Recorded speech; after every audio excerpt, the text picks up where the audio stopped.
Everybody, this is Dream, and we have a 8-game slate here for the NBA. A little smaller than yesterday, but there's a lot more injuries, so we're back into the injury game again. Of course, yesterday's slate was kind of been crazy because a whole bunch of injuries hit with like 20 minutes to go to the slate starting, and then we ended up having some guys, especially for Phoenix, who uh, basically were minimum priced and ended up being great value plays.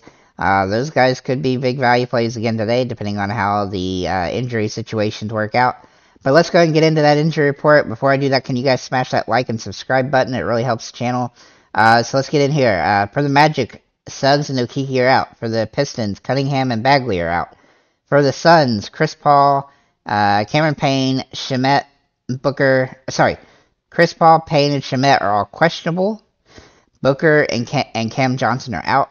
For the Wizards, Wright and Beal are both questionable. For the Nets, Harris is out. For the Hawks, Young, Hunter, and Capella are all questionable. For the Lakers, Davis is out and James is questionable. For the Heat, Bam, Butler, and Vincent are questionable and Denman is out. For the Timberwolves, Towns is out and Anderson is questionable. For the Pelicans, Jones is questionable and Ingram is out. There's also 5 guys that are probable for the Pelicans. For the Bulls, Caruso and Javonte Green are questionable. For the Jazz, Olenek is questionable. For the Warriors, Klay Thompson is doubtful. He's likely out. Curry is out. Wiggins is out. And Jam Green is out. Is questionable. Sorry, Jam Green is questionable. For the Nuggets, Porter Jr., Brown, Gordon are all questionable. And Murray is doubtful. And Jeff Green is out. And for the Kings, Sabonis is questionable. So we got a lot of injuries there. It's really hard to... it's so crazy how many injuries there's been lately. So obviously those injuries could make or break a lot of things. I wanted to showcase Washington Jr. here for the Phoenix Suns. He had an absolutely massive game yesterday. I ended up throwing him in my lineup at the last second because last year he had some, because he looked pretty interesting as a result of his play. He played really good last year at Indiana when he had these types of opportunities, and as you can see, he's had 2 really good games here. So he is somebody to pay attention to if Phoenix ends up having all those guys out again. But keep in mind that does require all the point guards and stuff to be outside of Chris Paul. So let's go ahead and get into the guys I do like here. We're gonna start with Pat Connaughton for Milwaukee. Now, he is an interesting spot here. He is very scoring dependent, so do keep that in mind. But he's been, he started the last game, and if he does continue to start, then, assuming that, he ends up starting, then he would be viable. If he doesn't start, he's definitely not viable, but he's had some good games, this season as a starter. Then we're going to look at Royce O'Neal, for the Brooklyn Nets. Now, he has had some rough games lately, but his price has come down, and he has some nice upside with Harris out, and so I expect him to keep getting the big minutes. The Nets have been playing extremely well as well, and he's been playing pretty solid. It's nice to see his price in a viable range again. Then we'll look at Kyrie Irving, who's just been playing great basketball lately. He's got all sorts of upside. His price is just too cheap here on FanDuel or DraftKings for that matter. For what he's been doing lately, he's got 50 fantasy point upside. He's been playing pretty solid. He's scoring lots of points, and he's helping his team win games. And when Kyrie plays like this, it's hard to not roster him because of how good he's playing. Then we'll look at Jaden Ivey here for Detroit. He's also been playing pretty well. His price point is still within the realm of reason, though it is a little bit on the high end side of what I like to pay for him, but he's still viable on the slate in a plus matchup.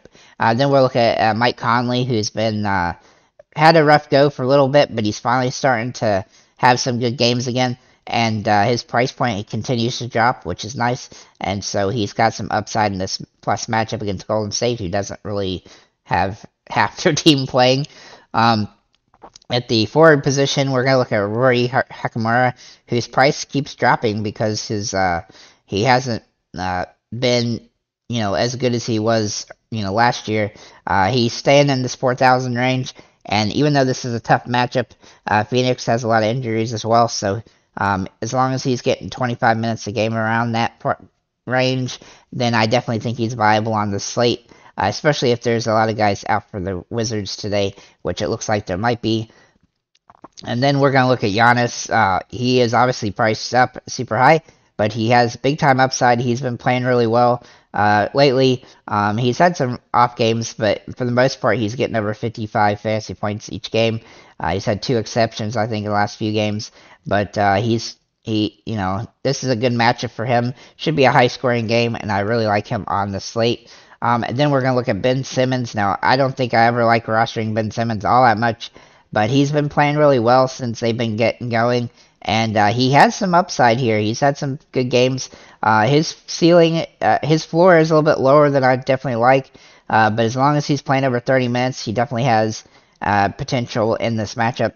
And then John Collins for the Hawks. Now, this is kind of dependent that Capella ends up being ruled out, which I think he will be, but he's been playing really solid with Capella out, and his price point is just a little bit too low for what he's been doing, and so I think he's viable on the slate. And then Jalen Duren for the Detroit Pistons. He's been playing really well as a starter. His price point continues to rise ever so slowly, but he's still viable at this price in this matchup here, and so I think he's viable. Then we're going to look at Isaiah Stewart, who's also playing pretty well. Obviously, Sadiq Bey is no longer starting, but Stewart and Duran have both been playing well together, and I expect that to continue. His price point does continue to drop, though, because he gets less usage as a result. But I still think he's viable on the slate, but I do think Duran is a better option. And then, obviously, Jokic. Now, he didn't have the greatest game yesterday. It's like, imagine saying a guy that nearly got a triple-double didn't have a great game. He had 51 fantasy points. Of course, that was less than half of what Luka had yesterday. But hey, he has massive upside. His price has actually dropped from a couple of days ago. But he has, 80, 90 fantasy point upside. He's been getting triple-doubles almost every single game. I mean, if you look, he's had 3 in the last 5. And I think 4 in the last, 7 or something like that. So it's just he's playing out of his mind. He's playing tons of minutes. He's got same matchup obviously against Sacramento, though this time I think he's going to play a lot differently and have a much bigger game scoring wise. He kind of didn't shoot the ball that much yesterday, which is a little shocking, especially considering the fact that his 2 big opponents were Alex Lynn and Trey Lyles at the center position. So it wasn't like he was going up against guys that are, lockdown defenders or something. So anyhow, I think that he's going to come back in this game. Now, if Sabonis plays, he might actually get more looks as a result of that. I do expect him to get a lot of rebounds, more than he did yesterday, because, Sacramento does like to shoot the ball. So I suspect a similar scoring type of game, 220 real points between the two teams, but I expect him to have a lot more than he did yesterday. So with that said, guys, that's what I have for DraftKings. Let's get into FanDuel here. Actually, let me go through the teams and who I picked to win each game first. I have Phoenix, I have Orlando, I have the Miami Heat, I have the Brooklyn Nets, I have the Chicago Bulls, I have the New Orleans Pelicans, I have the Utah Jazz, and then I have the Denver Nuggets on this one. So those are my picks for these games. Let's get into the FanDuel. We're going to start with Jordan Poole for the Golden State Warriors. Now, his price point is actually a lot cheaper here on FanDuel than it is on DraftKings, which makes him viable. Obviously, it's a little bit higher than I'd like, but it's just been the consistent thing where FanDuel's guys are just overpriced lately, and I haven't been playing on FanDuel much because of that, but he is viable on the slate as one of the better options, when it comes to just pure scoring, especially with all the guys out for the Warriors. Then Kyrie Irving, who's just been playing great basketball lately. His upside is not as high on FanDuel as on DraftKings, and his price is a little bit higher, but he's still viable on this slate and at this position. Then we'll look at Jaden Ivey for Detroit. He's been playing pretty solid lately. Again, he's a little bit overpriced, but he still has some upside in this matchup, and so I think he's viable on the slate. Then we'll look at Zach LaVine for the Bulls. He's actually a little underpriced here on FanDuel for what his potential is here. He's very fairly priced, and I think he's one of the best options on this slate on FanDuel when it comes to just pure value. Then we're going to look at DeMar DeRozan, and he's kind of in a similar boat as Levine when it comes to that. He's got good option here. Obviously, it's a tough matchup against Milwaukee, but I don't think that either of these two guys are going to have too much issue in this game. Obviously, with Giannis playing, that could be a problem for potentially DeRozan, but I think both players are very viable on the slate. Then we're going to look at Kuminga here for the Warriors. Now, he's an interesting spot because it really depended on him starting, but with all the guys out for the Warriors, it is potential that he ends up starting, and if he does start and play a lot of minutes, he will definitely pay off here. I also like Giannis here on FanDuel. He obviously has massive upside, though he does need to hit a lot of the peripheral stats to really pay off here, but he is viable and has that capacity in this matchup. Then we're going to look at Porzingis, who's been playing really well lately. He does have a tough matchup against Phoenix, and I do expect Phoenix to win this game, but I think his price point is pretty reasonable for his potential in this matchup. Then we're going to look at Bojan Bogdanovic for Detroit. His price point's a little bit too cheap for what his potential is in this game. He's been playing pretty well lately. He's had a couple off games, but overall he has good upside, and this is a nice plus matchup for him. And then we're going to look at Jokic for the Denver Nuggets. He just seems like the best overall option on the slate. He obviously has big-time upside. If he can get this triple-double, he'll pay off very nicely here. Obviously, his price is a lot higher here on FanDuel than on DraftKings, which is surprising considering.